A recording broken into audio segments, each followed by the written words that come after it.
back like we never left. It's Double Move Sports. As always, I'm Steph, and here with me today, a very special guest, someone I've been asking to come on the show for about a week now. I've been using his platform and his tools for a little over a month. Shout out to my boy Jackson in the DMS Discord for putting me on to Dynasty Daddy, one of the best tools, if not the best. I'm fine to say the best Dynasty tool on the market right now. Go to dynastydaddy.com. I'll throw some of the features up on screen. But Jeremy, honored to have you with us. Excited to spread the gospel of Dynasty Daddy to the people here today. Jeremy, you're a full stack software engineer from Charlotte, North Carolina. And Dynasty Daddy is a passion project for yours that does so many different things. It has machine learning integrated with ADPs across the space. You can literally go in for free, type your username on Sleeper. It'll pull all your leagues in, provide power rankings, recommended trades, trade values, mock drafts that you have access to, wins over replacement tools, so you can see different scoring settings and how that impacts your league. I mean, it is insane, bro, what this site is able to produce. I find myself staying up till 1, 2, 3 in the morning, just phone in one hand on Sleeper, grinding trades with 2 monitors up, looking at Dynasty Data to see, okay, what teams are rebuilding, what teams are contending, where can I find an edge here, where are some similar values on players that the market may not be able to find. So first, I want to say thank you for creating Dynasty Daddy, Jeremy, but welcome to Double Move Sports. Thank you. I'm flattered. That was quite the intro. And yeah, this is a site. When I first started making it, I would have a million tabs open trying to figure out who I need to trade for, who has what, and I was like, this is way too convoluted. So, every time I open a new tab, I take a mental note. I'm like, why am I on this site? Can I have some sort of way of doing that on my site? And at this point, it just keeps getting bigger and bigger, and more people get excited about it. So I love all the energy, and you reaching out to me in the Discord. It was great to connect. Here's one thing I want to ask you, right? You're the guy who knows more than anything about current data and APIs that are available. What are you using Dynasty Daddy for most on a day-to-day basis when you're playing Dynasty and looking at your leagues? I think it probably all starts at the power rankings tool. I don't think there's an easier view out there, right? Like when I first made mine, there was a lot of other power rankings out there.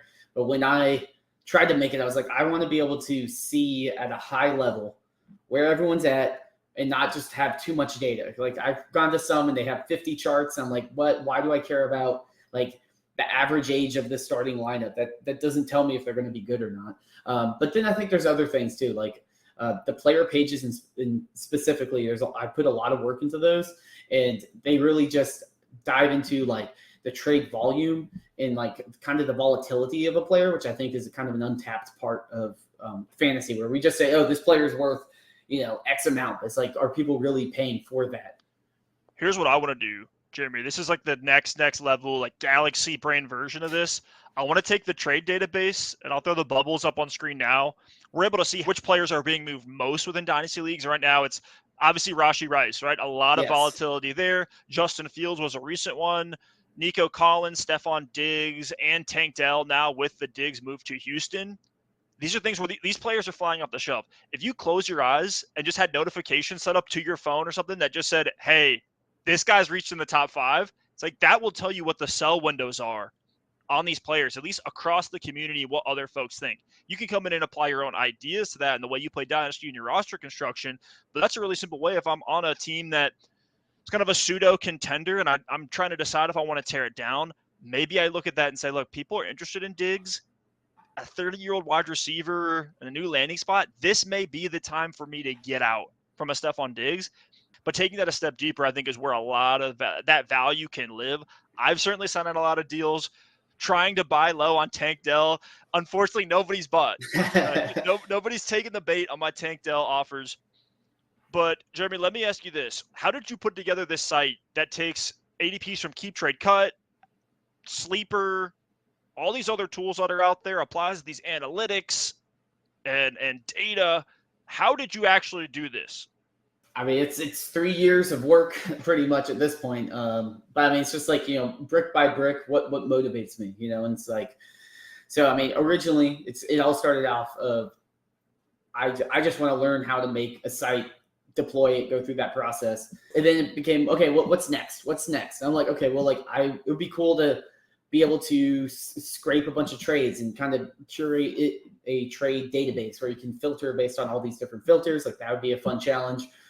You know, and then I was like, okay, like what are ways we can use this data, right? Like, because there's a lot of data out there, but like not a lot of ways to organize it. You know, like you can sit there and tell, and it's like what is actionable out of it, which I'm not always perfect at, right? There's parts of my site, like I know a lot of people like the trade trees, and like to me that's more of like hindsight, like, oh no, like I can't believe like I traded this 4th round pick that became Puka. It's more like kind of a fun, interesting experiment to see kind of trade habits.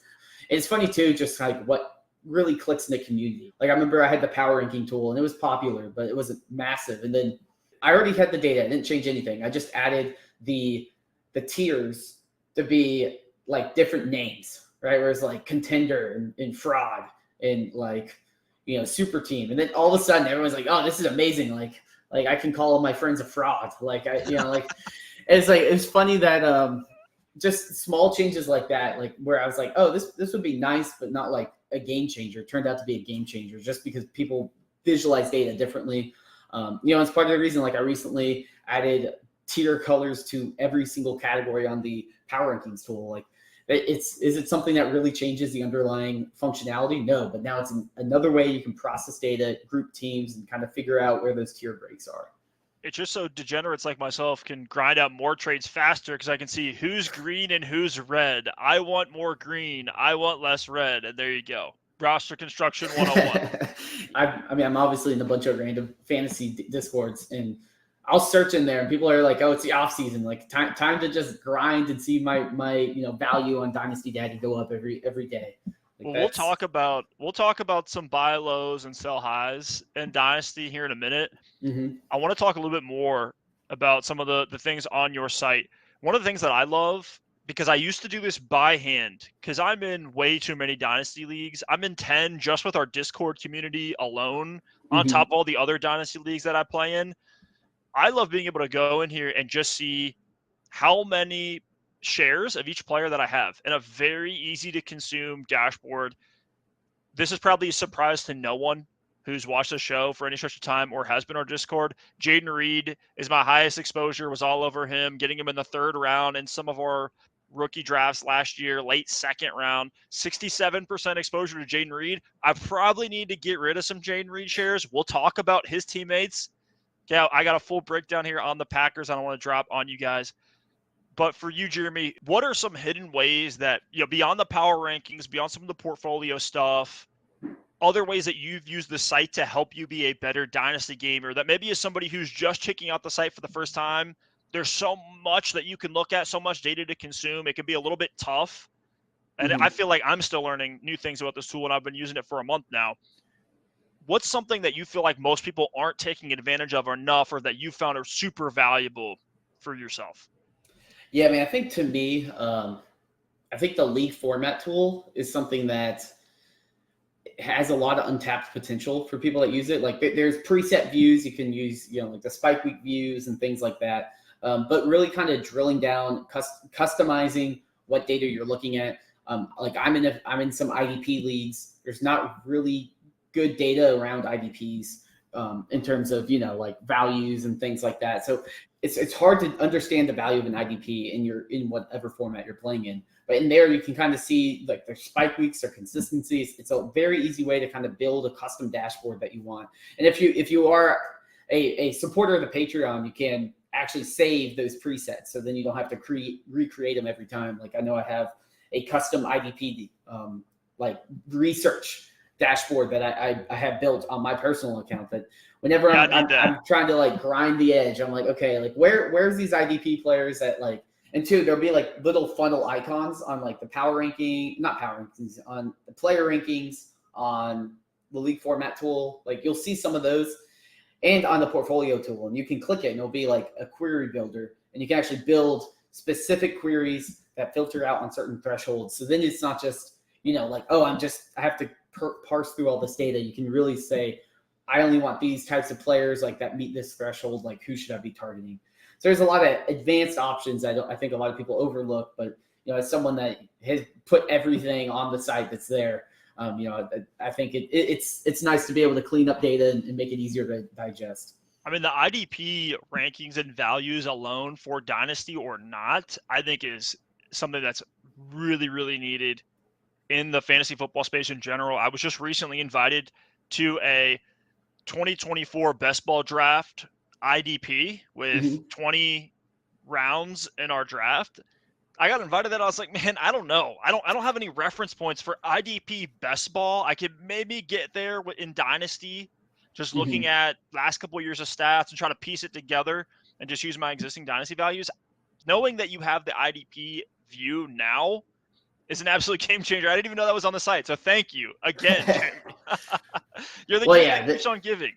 Well, the league format tool does factor in scoring and everything for IDP. So if you do play an IDP league, you can kind of go in there and figure out what are these IDP players scoring, kind of figure out their like wins over replacement and things like that. So you can really know where to invest in those players because, like you said, I mean, there's no consistent values. It's something that eventually I want to figure out. But I mean, IDP is also just a mess when it's already hard enough to map like 400, 500 like offensive players between a bunch of different sites, like by name and position and whatever.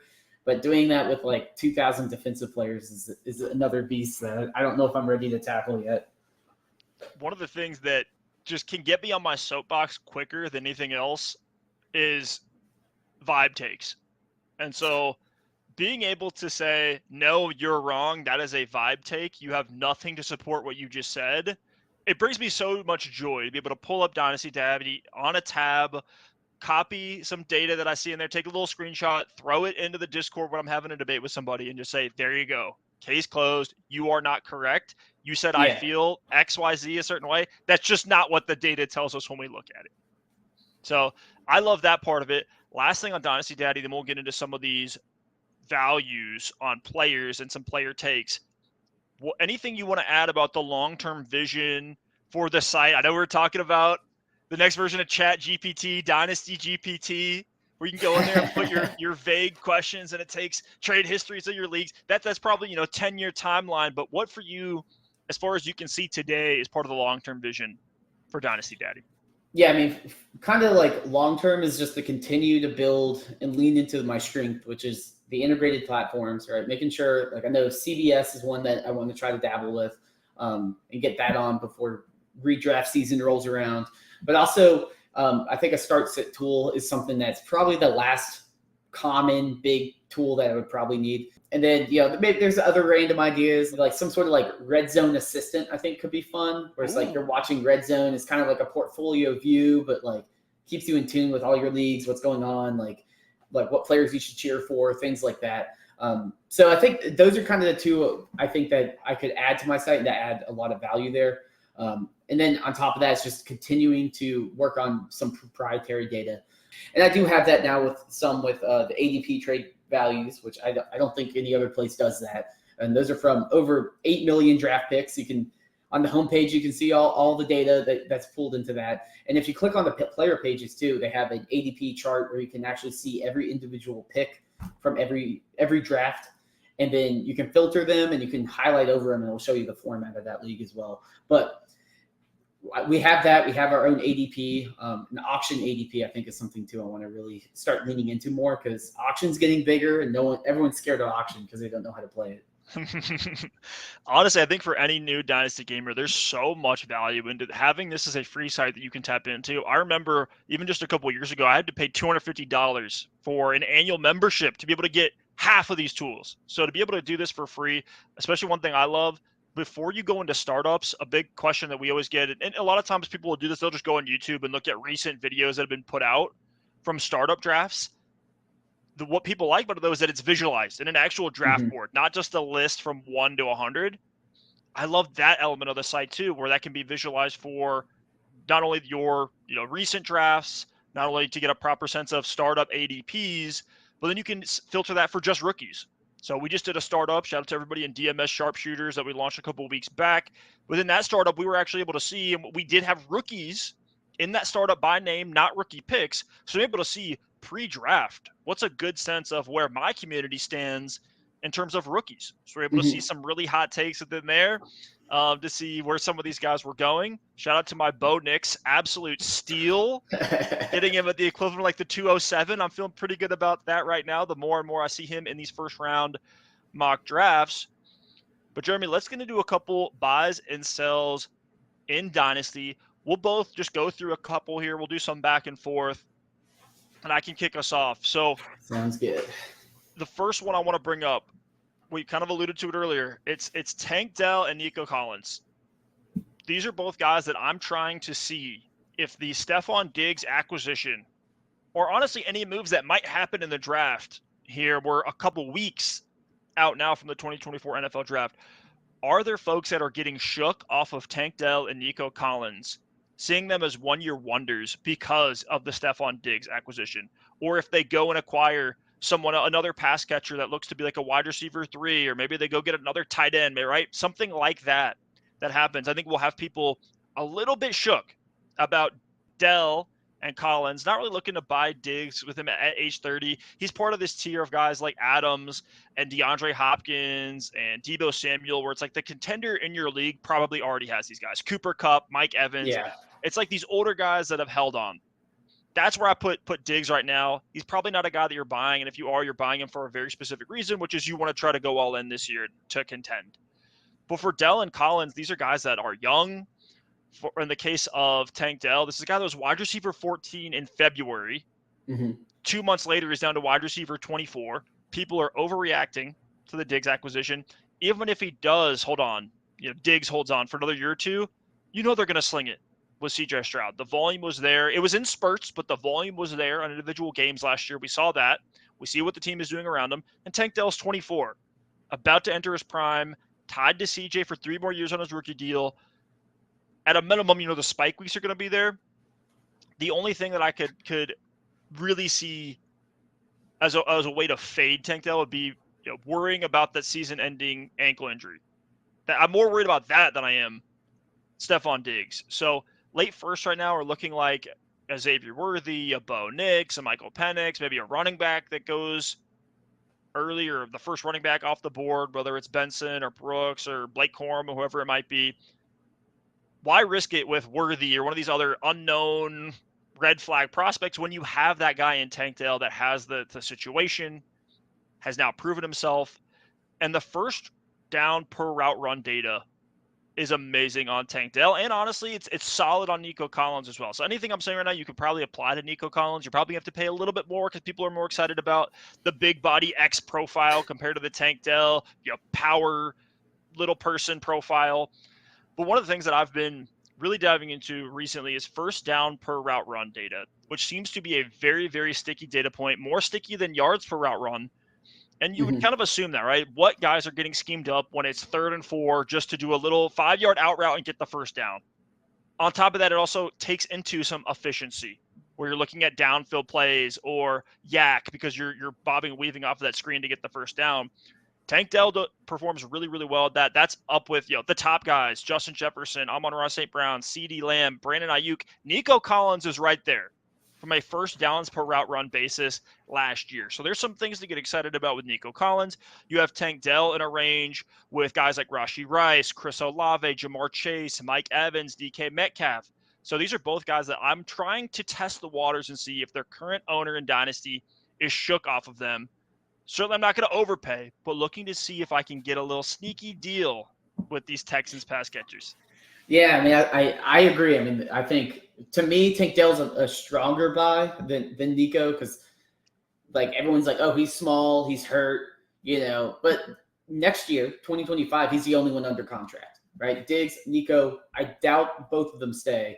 And also, there's reports and stuff that Stroud was like, get me Dell. Like, Dell's the guy he brings up Dell in every interview. You see him going on the pivot. You see him on ESPN. He's like, oh, Dell's my guy. Dell's my guy. Yeah, so I'm saying, hey, you have a superstar quarterback, and you have this guy tied to him for years and years, and you can get him at a discount right now. So, I mean, he's one of my favorite buys right now in all of fantasy because he's young, and everyone's freaking out. Everyone's like, Diggs is going to take over, and he might. But it's like, who cares? Because 2025 will roll around, and he's still going to be 25. tied to CJ Stroud, and he's going to be the only wide receiver under contract. And they're probably bringing one of them back, but I imagine probably Diggs will not be there next year. So now I'm about to go into Dynasty Daddy and see what some of those recent deals are for Dell. But Jeremy, who you got for us here when we talk about Dynasty buys and sells here on April 2024? I'm going to go with a somewhat controversial one, but give me all the Rice I can get for the right price. But, like, people are panicking. RASHEE Rice. Yes. Okay. I'm interested. Keep going. Like, people, yeah, like, he didn't kill anyone. You know? Like, he did something really dumb. But, like, we've seen really dumb come back into the league and be fine.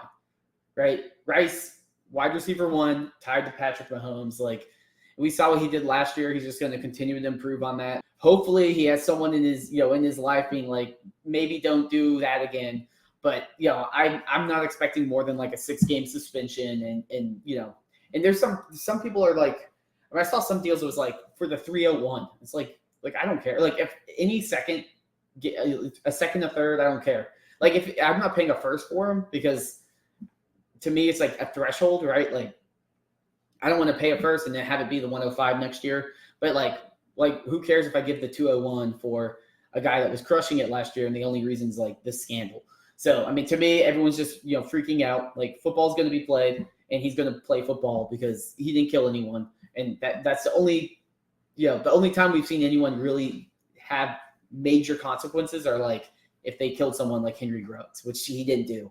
I'm not approving his behavior by any means, but I think if you're taking a player agnostic approach, I mean, he's in the same range as a Madison, a Tank Dell in terms of what he's probably going to produce, and he's 30% cheaper right now.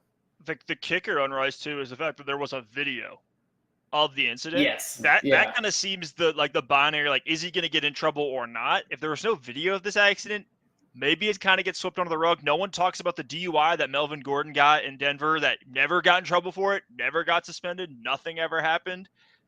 Just got a DUI one day, was playing on Sunday, and everything was fine.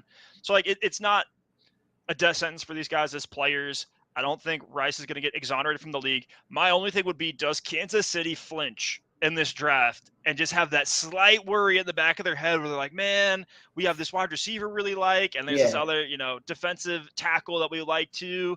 Maybe we go with the receiver just in case something happens with Rice. God forbid something like he does something dumb again or gets a crazy sentence in Texas. Weed in Texas is not necessarily a recipe for success. That's like, come on, RASHEE. That's like 101. You don't take weed to Texas. Yeah, I mean, it's definitely the video. I could definitely see him being suspended for some time. And even if they draft someone, like, if they pick a Worthy or a Mitchell or a Ladd or whatever, like, I don't like, unless if they end up with like a Brian Thomas Jr. or someone that's like could really be like an alpha wide receiver one. I still think he's going to be a solid wide receiver too in the league once he actually gets back on the field. I mean, even then we have Kelsey probably sunsetting in the next year or two as well. I know we've said that for probably the last 5 years, but like at some point, 34.5-year-old Travis Kelsey can't keep going. We already saw some of the pace start to slow down for Kelsey down the stretch last year. So let's just say, right, Rice takes a 6-game suspension, eases back into the offense this year, and they draft somebody. Even let's just say it is Brian Thomas. Kansas City trades up, they get Brian Thomas at like 12th overall, let's just say. Even then, it's like, okay, well, Kelsey's gone. Now you have Rice, who's now playing the underneath role for them. Brian Thomas is a proper X. Leave Rice in the slot, tied to Mahomes. Hollywood Brown's gone. So, like, long term, there's a lot to be excited about with Rice as well as we see Kelsey start to decline. So I'm with you on Rice. I did see, I pulled up Dynasty Daddy as you were talking. RASHEE Rice today got traded for the 208. Yeah, like I'm doing that. Like, who cares? Yeah. Like, who cares if I lose a 208? I'm not saying go trade your 2026 first, but like if I'm giving up like a random second, like I'll take the risk because I mean the talent's there. He just might not have it all up in his head right now. I'll throw another one too. RASHEE Rice and the 304 for Jahan Dotson and the 210. That was a deal that happened today. I would absolutely 100% take the RASHEE Rice side, get me out of Jahan Dotson, and I'll move back like 6 spots in my draft at the 2-3 turn. Completely fine with that. Conversation for another day, but that 2-3 turn this year, man, I'm super excited about it in Superflex rookie drafts. That 12-team 2-3 turn, you're going to have studs. You're going to have like a Malik Washington. You're going to have a Marshawn Lloyd. You're going to have one of these guys that we like who gets into a bad landing spot and people fade him. We're talking about a range that had Amon-Ra St. Brown, Sam Laporta, Jaden Reed at that 2-3 turn just over the last couple of years. Josh Downs will sometimes fall into the 2-3 turn. There's going to be value there. So I even love that. Moving back from the 210 to 304. Not a huge tier difference. You might get your Ricky Pearsall or whoever you like there. So let me dive into another group of pass catchers. And this is actually a shout out to my boy Erwin in the Discord, who asked me a couple of weeks ago, hey, can you break down this Green Bay passing attack, break down the Green Bay Packers? I think at this point, there's not much that I can say about Jordan Love. He's going as a low-end QB1 in startups. That gets bared out in keep trade cut, that gets bared out in the dynasty daddy ADP as well. Jordan Love is at low end QB1 in dynasty, so not much to talk about there. But when it comes to the pass catchers, there's a couple things that I want to point out. I actually think, and this is kind of a two-part take, it's a if this then that. So part one is, if you want to take a swing, and this is somewhat roster construction dependent and your league settings as well, but trading a mid to late second for Christian Watson. Christian Watson has an absolute ick to him right now because he's coming off essentially 2 injury-riddled seasons. He's right there. I mean, some people are going to call him injury-prone. I think it's a little too early to say that yet, but he's on that path where, like, if he doesn't play 14 games in 2024, he's probably going to be riddled, injury-prone, and probably losing some work going into 2025 in terms of what Green Bay perceives him to be for their future. But even if, let's say you hate Christian Watson, I'll get into some Christian Watson takes because I think he's wildly underpriced right now. Then this should be an even greater take for you to go get Dontayvion Wicks right now. Oh, yeah. For a late second. I think that's very doable. I sent out thirds for Dontayvion Wicks about 2 months ago just to see if I could get some people who were shaky on him or didn't. Nobody wanted to give him up for a third. So you're probably going to have to pay a mid to late second. But if you're one of these teams that has way too many picks, or let's say you already have Christian Watson, you want to get rid of Christian Watson, but you can take on Dontayvion Wicks to offset some of that value, still have that attachment to Jordan Love if that's something that you're in on. When we come to Christian Watson, this is a guy who was wide receiver 26 in mid-December, now down to wide receiver 41 on keep trade cut. His pace in his 8 games played with above 50% snap share was 104 targets, 843 yards, 9 touchdowns. That's the year from a box score perspective that Jordan Addison just had. I know he was a rookie, but Jordan Addison had the same stat line. He's going as a low-end wide receiver 2 in Dynasty, where Watson in his second year had that same stat line and is going outside the top 40. So when we're talking about Watson, this is a guy I've been out on. There's some infamous videos on this channel of me and my former co-host Alex just tearing down Christian Watson. We're like, yeah, he's an athletic freak, but those guys bust all the time. Small school guy, never really did anything in college, got way overdrafted. We were not in on Christian Watson. We had George Pickens over him. We had we had a lot of guys over him. We had Sky Moore over him, which is another small school guy that we were just a little bit more excited about. But we've been right and wrong on Christian Watson at times. So far, we've looked good, but I think that's more injury related than anything else, because when you look at what Watson's done on the field, he has been efficient. He's been playing the wide receiver 1 role in Green Bay. And here's one thing I really like about buying these guys at this point in the offseason, because you add in Jaden Reed, Christian Watson, Dontayvion Wicks, Romeo Doubs, and Luke Musgrave and Tucker Kraft. Their entire pass catching group outside of Josh Jacobs are on their rookie contracts. So it's like you think this team with 7 dudes on rookie deals and their pass catching rooms are going to spend even more on more rookies in this draft. I think they're going to address the defense. They're going to address the O-line. Maybe they bring in another running back to spell Jacobs and to kind of be the future there. But I don't necessarily see them making a swing on a Brian Thomas or an Adonai Mitchell or even like a Javon Baker. To me, it feels like if I'm, the front office for Green Bay, I'm looking at my room and saying, look, I got a bunch of young upside profiles. We just beat the Cowboys in the playoffs. Jordan Love is now ascending. Why am I going to go burn more draft capital when we already have rookies on those deals. If anything, they should have traded for a veteran. If they saw, oh, we got Jordan Love on this cheap deal, like they should have been in the running for Stephon Diggs. Yeah. If that was the approach that they were going to take.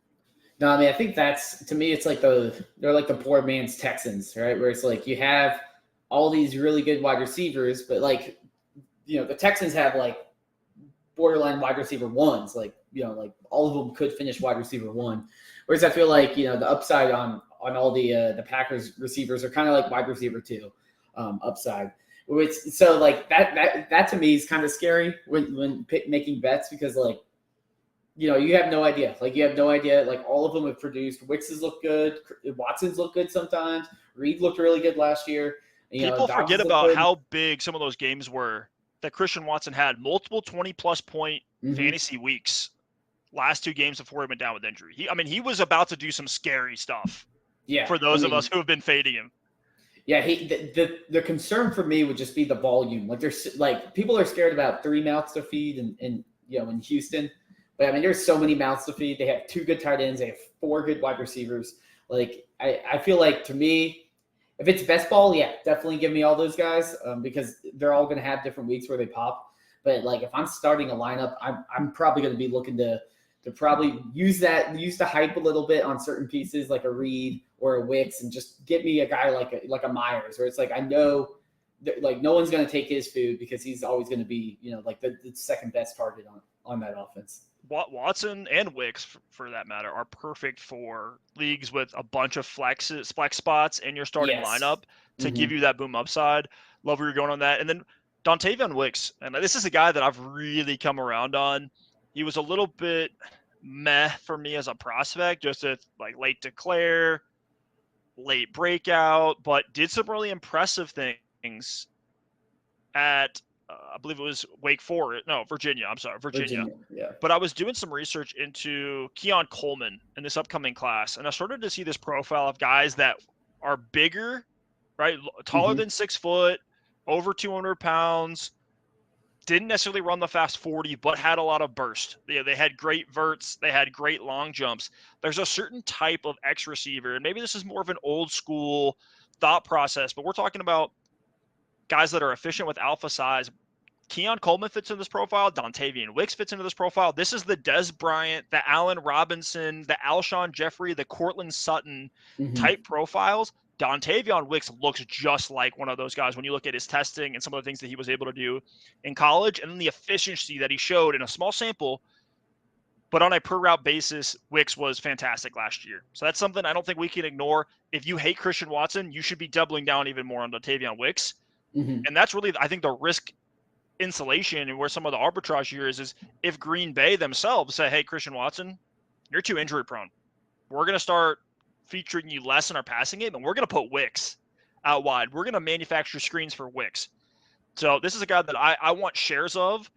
And then for Jaden Reed, shout out to Conk in the DMS Discord. He said, do you think Reed will ever be able to get out of the slot-only role and become a true wide receiver 1? Or is he just kind of is what he is? I tend to think he more is what he is.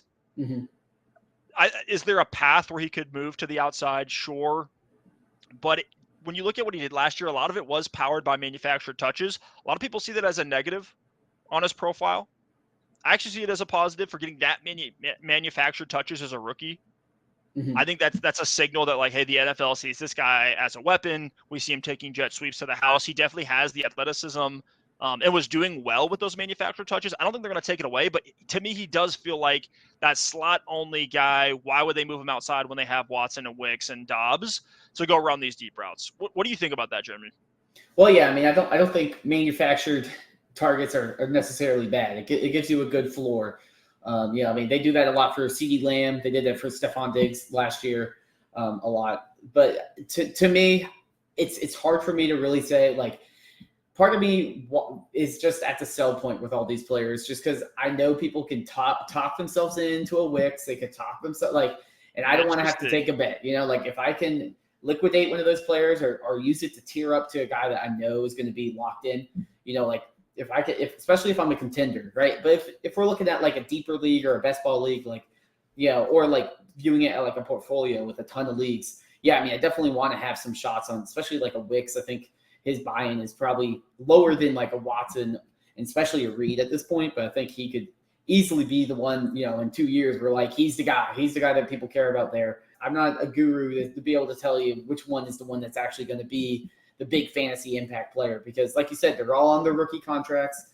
They're all going to be there for a long time. And it's going to be hard to we're not going to really know what they think until they have to start extending some of these guys, so that's still a long way out. So yeah, I like betting on the unknown there. But Jeremy, who do you have on your list as we go through a couple more buys and sells in Dynasty?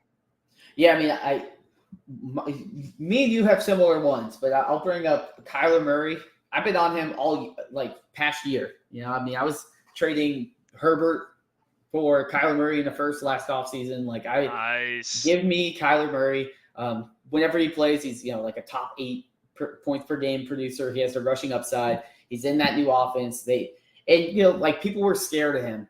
But it's like people with like Dak Prescott this year. Where they're like, oh, like he doesn't have the contract next year. It's like he's going to go somewhere. If he doesn't sign with Dallas, he might end up in like Minnesota next year or something. Like there's a bunch of situations where it's like the talent's there, the rushing upside of Kyler Murray's there. Like I'm still buying in because I don't think people are like I see his price. He's like a round 1 startup price. I think that's like I'm valuing him up there with like Anthony Richardson. Like he has the same upside as them, and until he's up there, I'm going to constantly just be like, buy him. There's no need to buy a Joe Burrow when you can, go for the cheaper option of a Kyler Murray. It's just free money at this point, and especially in a Superflex league where you need that quarterback to have a difference in that rushing upside.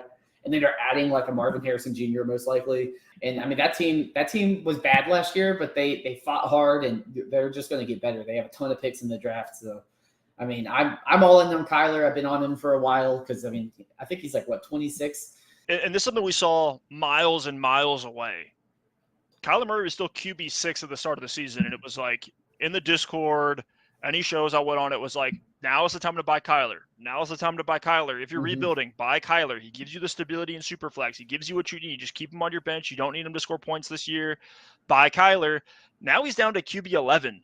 It's like the community hasn't reacted to like, oh, wait, he's healthy, and the Cardinals have 6 picks in the first 3 rounds, one of which could be Marvin Harrison or Rome Odunze or one of these studs in the top 5 because they have 4th overall pick.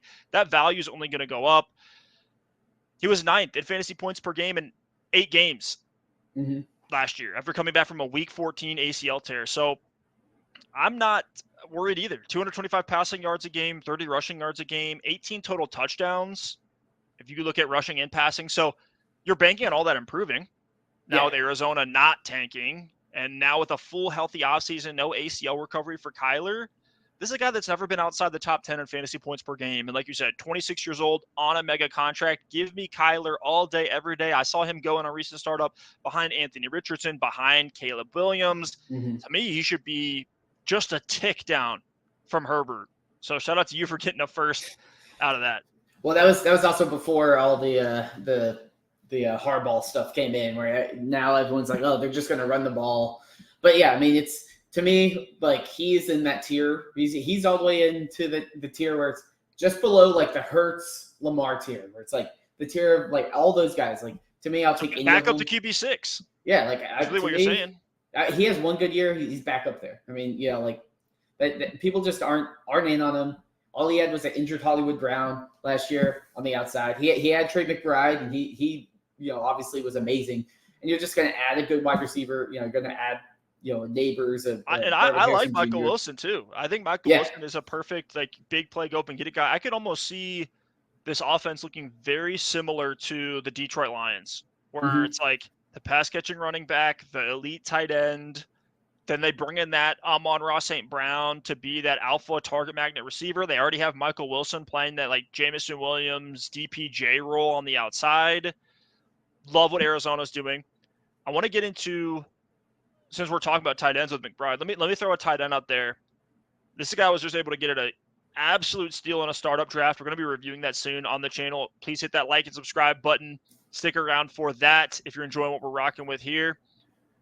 But for my next buy, I want to say Mark Andrews. And especially Mark Andrews right now, if you can tier down from a Dalton Kincaid or a TJ Hockenson and gain something like a second this year or next year, get a high upside running back. Because we're talking about Andrews, who was tight end 2 in November after finishing tight end 5 in fantasy points per game. And all that happened was he got hurt and missed a little. He came back in the playoffs. We're talking about a guy who just missed like the last couple weeks of the season. And now he's dropped from tight end 2 down to like tight end 8. That to me is a massive drop off. And then we have Hockenson. People think he's going to be fine off the ACL. I'm not totally sure that this is going to be the Hockenson year. I think this might be a ramp up year. You might get the real Hockenson the last 8 weeks, something like that.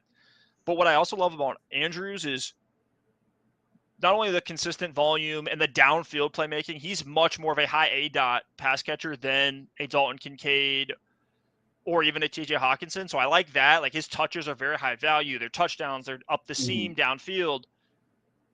That you get Isaiah Likely on those Mark Andrews teams, and now you have an instant handcuff built in. And that's something that in Dynasty I think is not necessarily valued enough for these certain guys, for these certain players in these specific situations. It's very rare, but sometimes outside of the running back position, you will have that clear backup where like, hey, if this guy goes down, if Mark Andrews goes down, they're probably going to slot Isaiah Likely back in, and all Isaiah Likely's done in those situations is produce. So he's a guy that you can go send, a late second, the 212, go send the 301 for Likely on those teams where you have Andrews, or even throw him into a package when you're acquiring Andrews. So he's a guy that I'm really big on. The only concern would be, right, maybe they bring in another receiver, but even Zay Flowers didn't knock Mark Andrews down completely. He 22.2% target share. It's down from 29% that Mark Andrews had with Tyler Huntley when Lamar went down. Other than that, Andrews has lived in this 25-26% target share range.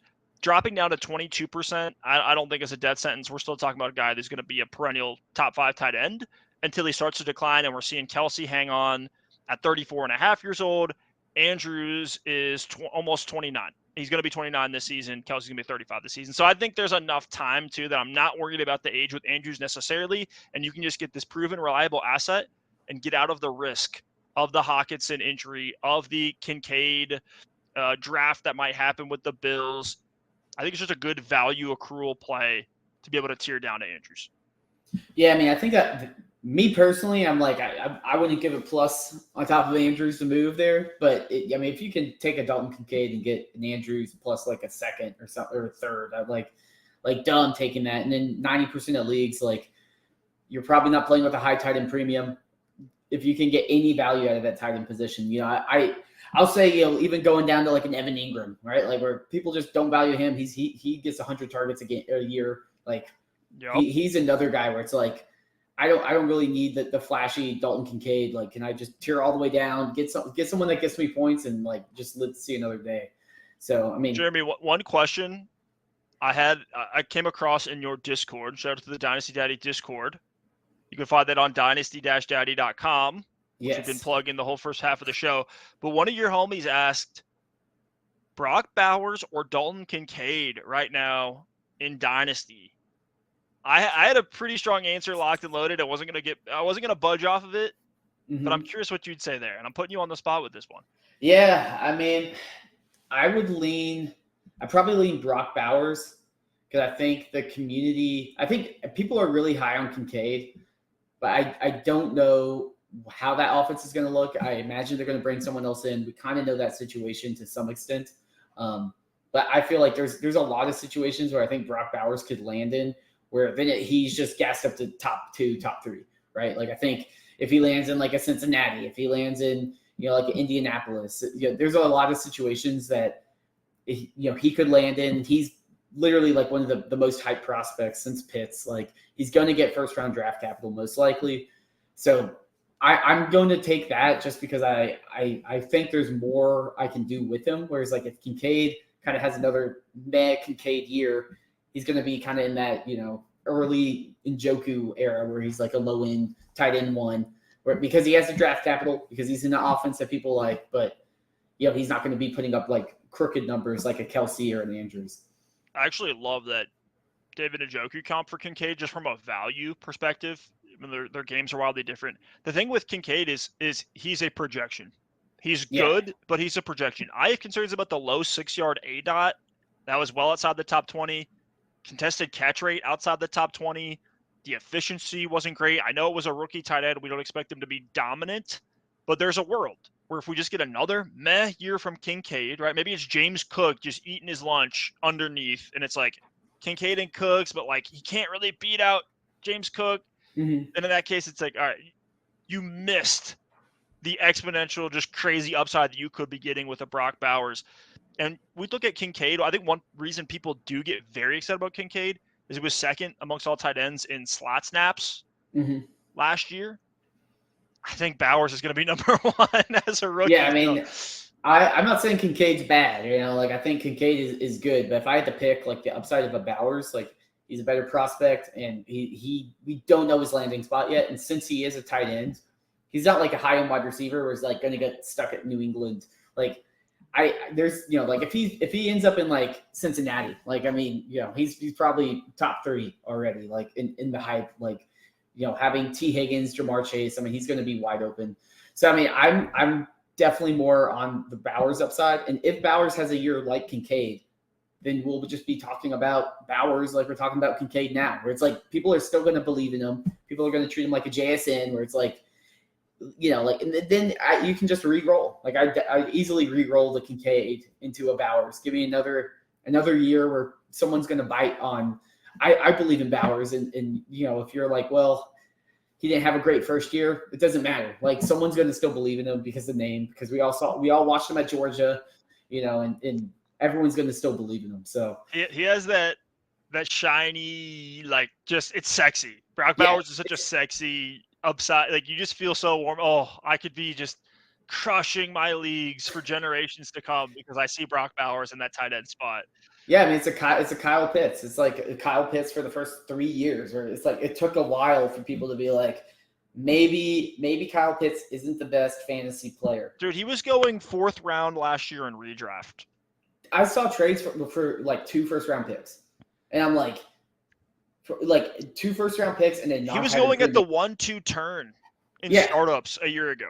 Exactly. It's like people will hype him up, and that's why it's like, like a Laporta. Like Laporta's, he kind of had like a Puka tight end season where it's like you're never going to really see that probably for a while.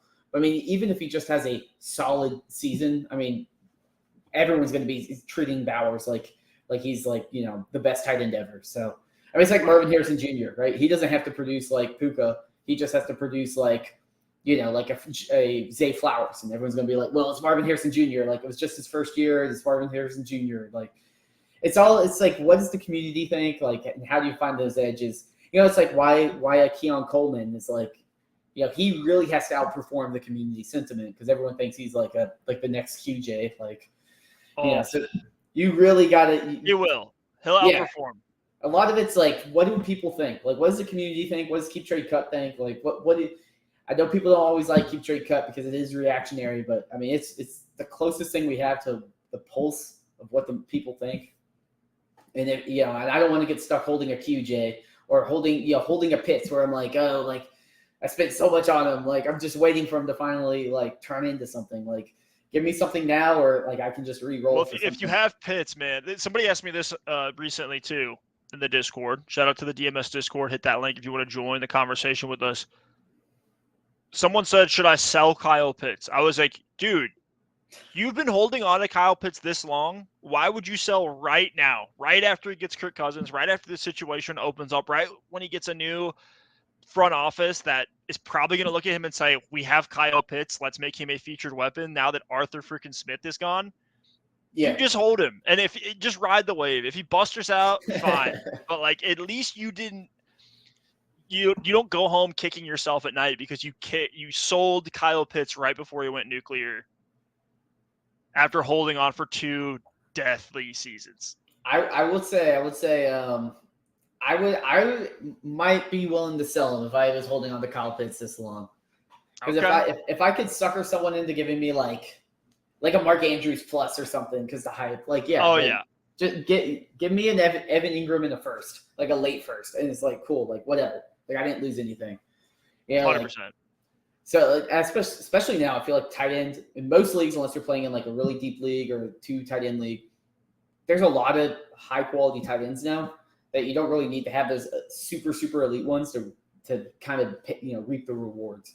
So like we have obviously the McBrides and the Laportas. There's the Andrews. Kelsey's still probably going to be something. Kittle will still have the spike weeks next year. So I mean, there's a lot of guys that you can kind of just ride out. I mean, you can get Taysom Hill for free right now, and he's still probably going to score 20 points like 4 times next He's going to ruin your Kamara shares. That's what he's going to do. Yeah, Taysom Hill's still there. So I mean, I'm not too concerned unless if like tight end's really important in your league format. Otherwise, like give me just any way I can liquidate and put that into positions that matter in my league. I actually love tearing down from Pitts to Ingram and getting a first. I think that's a realistic deal that you can pull off. You're probably bringing it up because it's probably something that you saw in Dynasty Daddy. But Jeremy, give us one more Dynasty buy or sell. We're talking to the guy that's like hands on the keyboard every day in Dynasty Daddy, just like injecting ADPs into his veins and reading lines and lines and lines of code. Jeremy, who do you have? I'm like enthused to hear who you're going to say is this last one. Yeah, I mean, I'm going to go a little deeper, but I think outside of like the top elite quarterbacks, I think Derek Carr is probably an easy, cheap guy that you can get a plus on if you tier from like a Baker to a Derek Carr. Like, I mean, Baker basically got the Derek Carr contract last year, and he was hyped up to being like a late first-round pick, and now Baker's hyped up to be a first-round pick, and you can get Derek Carr for almost nothing. Like, everyone acts like he's dead. And, I think he finished the season, his last 6 weeks he scored 20-plus points in, like most formats. Like, I think he's going to still be a solid quarterback too. He's not going to win you a league, but it's another way to constantly get extra value, pick up an extra second that, can get you a spot start, can tear up off a wide receiver somewhere. Those are the kind of guys I want. I don't want to be sitting with a Baker as my QB3 or even QB2. I think you could either, use that. That's something I have. In one of my leagues, I have Goff and Derek Carr at this point, but I had Baker. And I tiered off of Baker to a Derek Carr because I was just like, both of these guys to me are in the exact same tier. It's like just because he has a longer contract, but it's like, who cares? Like, I can always find, like, Joe Flacco was a QB1 during the fantasy playoffs. Like, I can find QB2 production for pretty much free, and even in Superflex leagues, unless if it's like, 16 team and everyone's rostering every quarterback. But Carr is a great way to get out too from guys like Daniel Jones or Russell Wilson. It's like, at least Carr more likely than not is going to be the starter for 2024. And he has some pieces around him. He has Olave, he has Kamara there still. And they might bring in, I've seen a couple mocks with like Xavier Legette to New Orleans, which I think would be interesting, even though an egregious overdraft. That's a topic for another day. I am seeing on Dynasty Daddy, Michael Wilson for Derek Carr was a trade that happened today. Yeah, so I mean, and Superflex? Yeah, I mean, positional value right there. I mean, he's going to be probably a low-end QB2, and it's like you can get him for free. I mean, Baker Mayfield was a low QB2, high-end QB2. Here's another deal from today. Derek Carr for Desmond Ridder in the 301. Yeah. It's just like, get rid of these assets. Go get Carr. Now you can rotate him in with, like, I got a league where it's Carr, and then I have Russell Wilson and Justin Fields, all as my QB2s. Yeah. With, I think Kyler's my QB1, or it might be Jalen Hurts. But regardless, it's like, I'm just going to rotate that QB2 spot. The rest of my roster is loaded. I'll take Fields when he's the starter. Russell Wilson if he gets hot and he's the starter. Derek Carr if none of those guys look good, and I can just rely on old faithful Derek Carr. It's like been the same narrative with Carr for like 10 years at this point. But Jeremy, thank you so much for coming on the show, man. Really, really appreciate you joining and rocking with us here.